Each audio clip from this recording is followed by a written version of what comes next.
apat na klase ng kaibigan na dapat mong iwasan. Isa sa pinakanalungkot na realidad ng buhay ay yung katotohanan na hindi lahat ng kaibigan mo ay totoo sa iyo.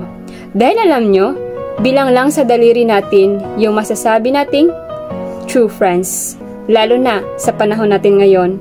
Kaya sa video na ito ay ibabahagi ko sa inyo ang top 4 ng klase ng kaibigan na dapat mong iwasan, na baka nakakasalamuha mo na pero hindi mo pa alam. Una, user friends. Ito yung klase ng tao na kakaibiganin ka lang kasi may kailangan siya sa'yo. Kasi alam nila na mapapakinabangan ka nila, at once na wala ka ng silbi o wala na silang makuha sa'yo, hindi ka na nila papansinin. For the end of friendship na rin.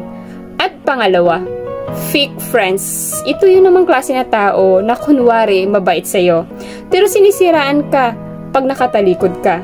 Sila yung kunwari na mabait sa'yo. They appreciate you, they like you, pero ang totoo, insecure sila sa'yo at hihilain ka nila pababa at hindi papayag na malamangan mo sila.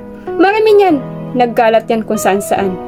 Kaya be wise sa mga taong iyong pakikisamahan. At pangatlo, destroy your friend.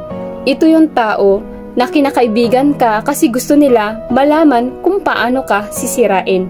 Kukunin nila ang tiwala mo at aalamin nila ang mga bagay-bagay tungkol sa iyo. Aalamin nila yung lahat sa buhay mo nang sa ganon, yun nilang gagawin na alas laban sa iyo. At panghuli, marites na kaibigan.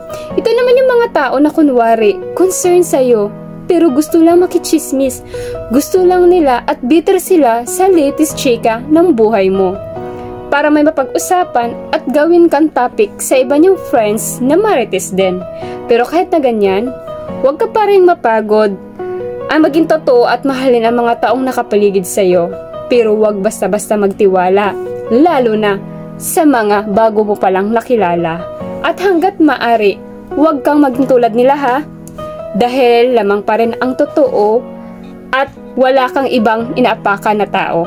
Legit yan! Please do like and follow for more hugot. Char!